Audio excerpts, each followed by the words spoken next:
Yeah. Well, Pacoima still has Mage left. It is Freeze Mage. Mhm. So it's going to be Freeze Mage versus Control Warrior and Freeze Mage versus Shaman. If Prophecy is any decency whatsoever as a human being, he'll throw out the Shaman first. Yeah. I mean, he did do this. I believe it was Prophecy in his last match. He did do this where he took the other deck first against Freeze Mage. He didn't just take his free win from the Control Warrior. So unless he just wants some more TV time, I have a feeling he's going to stick with that strategy. I think you and I would appreciate it. And it doesn't look like he's going to give us that out. Yeah. I think we lost TJ for the rest of the cast. I think he's dead. Goodbye, cruel world. Not like this. Not like this. All right, well, there's an Alexstrasza in the opening hand for Freeze Mage here and an Emperor Thaurissan, so there are ways to get this done. You can just get the super fast draw with all the burn. You can Emperor Thaurissan a burn-filled hand, Alexstrasza them, and then burn them out of the next turn. He does have the exact cards that he needs in order to win this matchup. I mean, I have seen Freeze Mage beat Control Warrior at professional level before, where both players know what's going on. And it looks like Prophecy really knows what's going on. He's just going to armor up a lot. So if you haven't already, buckle in. If you need a Coke or something, you probably have time to go to the fridge. Nothing's going to happen in the next turn or two. You're going to see a lot of armor up from Prophecy here. Probably have time to drive to the next town over, buy multiple Cokes, drink them on the way back, stop at a gas station to refill the Cokes that you bought, and then get home. And we'll be about halfway done with this match. Well, there's that Reno again. We talked about this. Okay, so I got the list. He has doubles of a few cards in his deck. He has double Ice Lance, Frostbolt, Doomsayer, Loot Hoarder, Arcane Intellect, Frost Nova, Ice Block, Fireball, and Blizzard. All right. So that's 8 different cards that he has doubles of. Well, Warriors have a little bit less armor gain than they once did. Mm-hmm. Because they don't have Shield Maidens. But now they have Justicar, True Heart. And I think Prophecy's deck also runs Armorsmith. So there's a chance he can make big Armorsmith turns with Revenge. Like you just barf out a bunch of minions, like all of your cheap drops. And then you play Revenge, and you gain a bunch of armor that way as well. Yeah, but what cheap minions does he have? I guess he has a Taskmaster. He has, Spellbreaker. He doesn't really need Acolyte of Pain very much in this matchup because he doesn't really need to draw cards. He's just going to armor up a lot. Yeah. Eventually, he has to start playing stuff, because he will burn cards, and you don't want to burn. There's a card or two that you actually want. Like, sometimes you actually want to Grom them.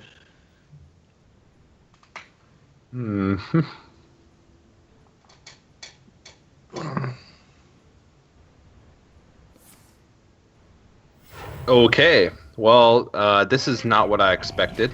He doesn't have nearly enough, as much burn in his hand as he needs.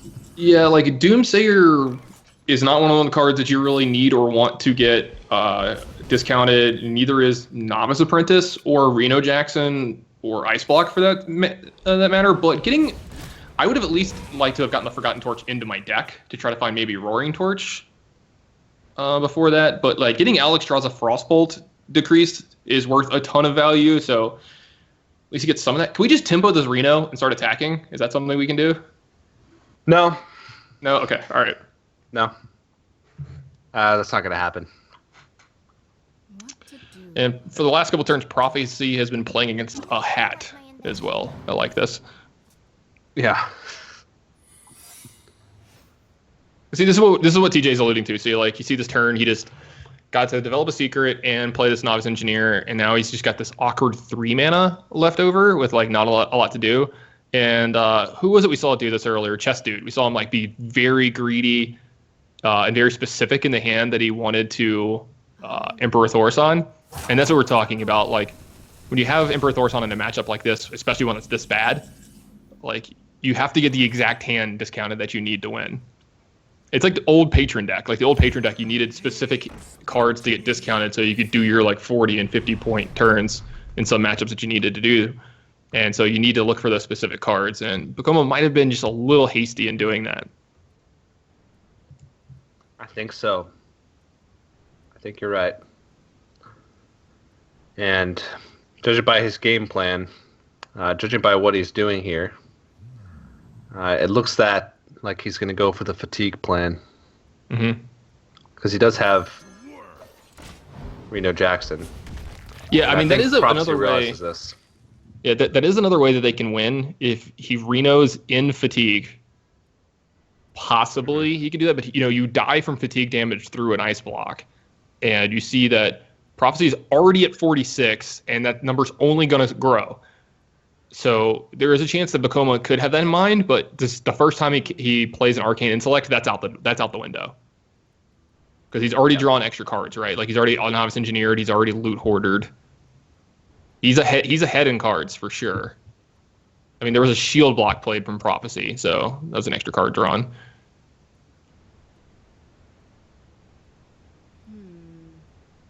Yeah. There's actually not really many options here. It's like Torch, Arcane Intellect, Ping. Like, maybe he feels like he wants to Flame Strike because he's not going to get better, or maybe he feels like he wants to try and fatigue, like make him overdraw. Okay, well that's pretty much going to be it. As soon as that Justicar Trueheart comes out, this game is all but done. Yeah. I don't think there's any way we're going to get a concession from Bokoma, though. So maybe Prophecy can find a way to actually kill him soon, or start to pressure him enough that the game doesn't come to its natural resolution, which is, as you see, where we're going.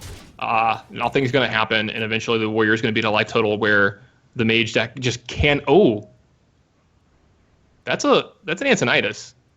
Yeah, but he played his Emperor Thorsan on turn 6, and he reduced, like, one cheap spell. Mm-hmm. He definitely didn't play. There's not very many win conditions in this deck, and he threw away one of the only ways that he can do it. Mm-hmm. I mean, he can Alex Raza right now, but then he doesn't have nearly enough burst to ever close out the game. Ever. Forever. Nice little harping back to my childhood, one of my favorite movies. Nice little Sandlot. Yeah.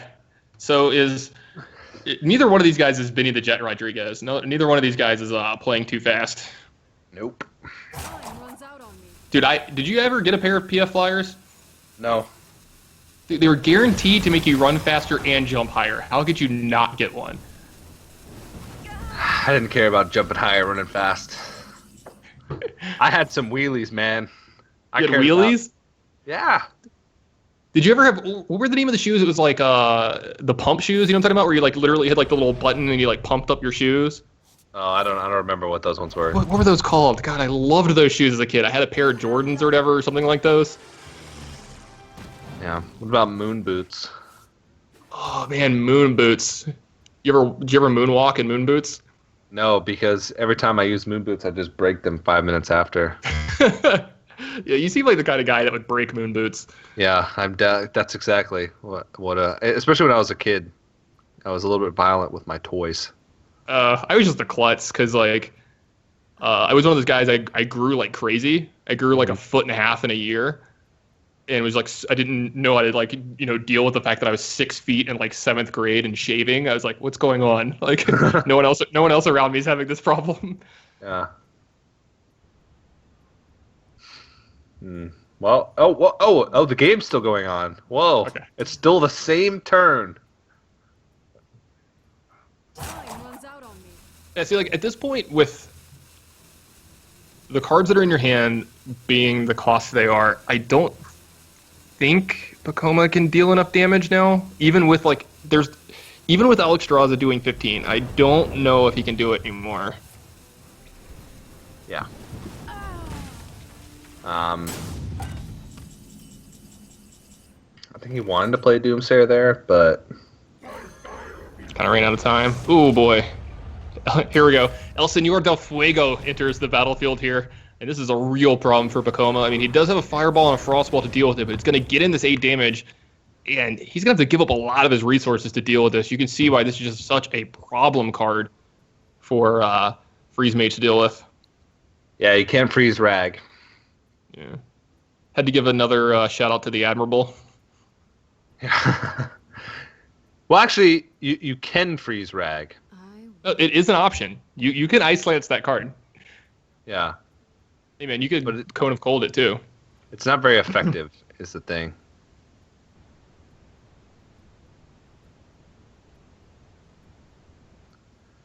Hmm. What to do? What to do? I don't know. All right, I don't TJ, know. are we around the same age? Did you have like the same kind of childhood I did, the same time? 25. You're 25? Okay, never mind. I'm much older than you. I was going to start expect asking that. you some more childhood questions, like who's your favorite Ninja Turtle, stuff like that. Little before me. Yeah. Who was my favorite Rugrat? That's a good question. I was a Doug guy. I liked Doug. That was like one of my favorite shows on Nickelodeon. Skeeter? Oh yeah. The Beats, dude. I mean, come on. I Need More Allowance. The classic. Yeah. Yep. Those were good. I was pretty Hey, young. when dude. those came on. Those were pretty young. I was pretty young. Oh, the Reno's active. We've gotten to that point of the game. Oh, great. He's been through all of his 2-ofs. There we go. Not much to look forward to now, though.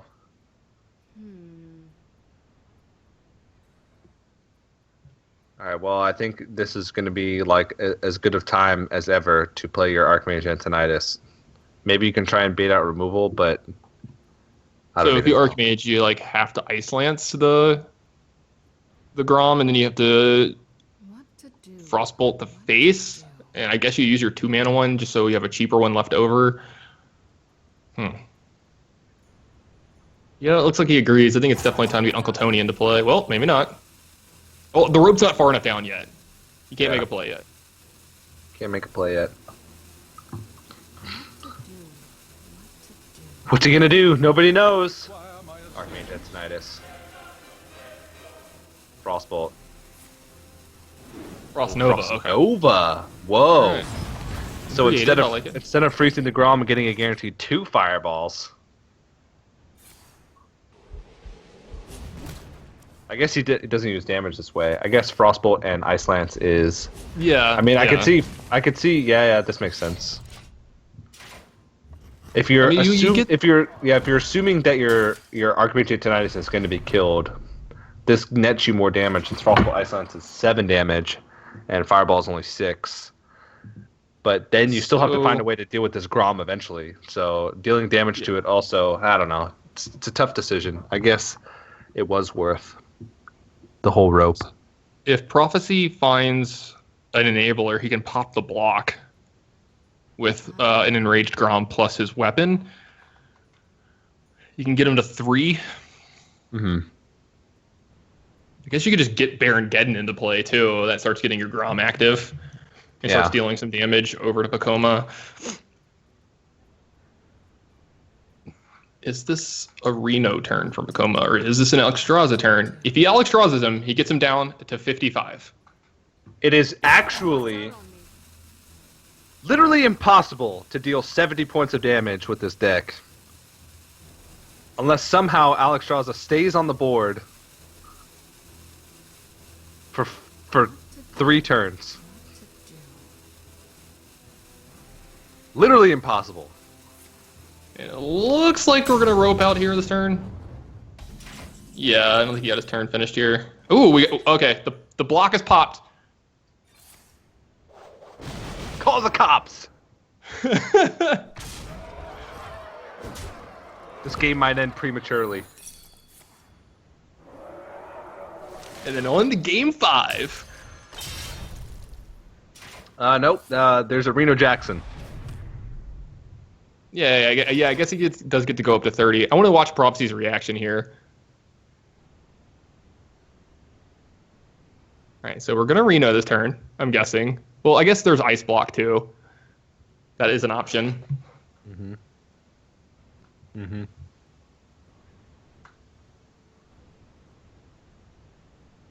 So, the guys waiting to play the finals, they're being told to hold on so they could, have it streamed. Or just like, what is going on? I think Been one of 2 them might have hours. died Yeah.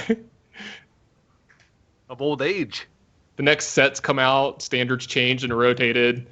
They had to make new decks. Gonna have to play in a new format. Yeah. Okay, well, back up to 30 we go. Another Ice Block. Put it into play. Time runs out on me. Let's reset. Let's start this game over, except I'm at 30 and I have a 4-6 in play.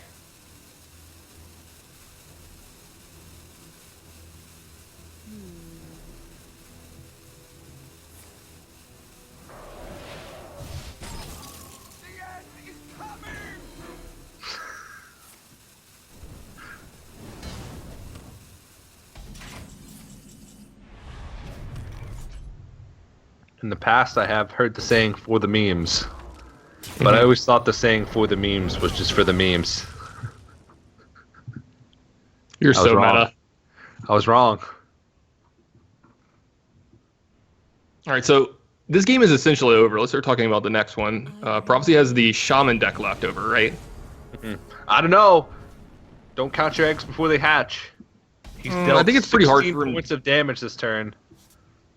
Yeah, but I mean, he's at 55 and he's tanking up to 59. I don't think Bakoma has that much damage left in his deck anymore, even with the Forgotten Torches. Yeah. Oh, you didn't factor in the bash. So he's actually at. Oh, yeah. He's actually at 62. 62. It's All right, that's a good round number. Slight correction. So, now... Let's count the maximum Shaman. amount of damage that Pacoima can do. All right. So he has Fireball, a single Fireball, a single Frostbolt, 2 Ice Lances. So that right there is whopping 17 damage. You factor in a Pyroblast, that's 27 damage. You put in both those torches, which I don't think he runs 2 of, but even if he did, that's a whopping 39 damage. He fits in pings over all 5 turns that he throws all those burn spells at. That's a whopping 44 damage. He is still 18 points of damage away from killing Prophecy. Given maximum amount of damage over the next 5 turns. That's if Prophecy disconnects and doesn't tank up. If he doesn't disconnect and tanks up, then over those next 5 turns where he fits in that damage, because he draws into that cards, Prophecy will have gained 20 health and negated 20 damage of that burst. So the maximum amount of burst that Pacoima can do now at this point is 22 damage, factoring the amount of tank ups that can happen. I've mathematically eliminated Pacoima from this match. From this game, yeah. From this game. All right, so what do you think about the Shaman deck that he's going to be playing next game? It is the Shaman deck, right? It's a Shaman deck, yeah. It's the I know which one. The Ascended, yeah. It's like got a Harrison Jones. It's got like things from below, but it does have the. Okay, so he scooped it up. All right, so we're going to be going into the next game. Now, this deck has some extremely aggressive openings. I mean, he's going to be looking for his Tunnel Trogs. He's going to be looking for his Totem Golems. He's going to be looking for, any 3 and 4 drops that he can get that just deal damage and stuff. So, he's got a lot of really fast openers that can do some damage, but then he's also got some resilient threats as well. They can live through some of this, early removal and through, Flame Strikes, He's got, Fire Elementals that live through Flame Strike and Blizzard. He's got Thing from Below. It's a 5/5. So,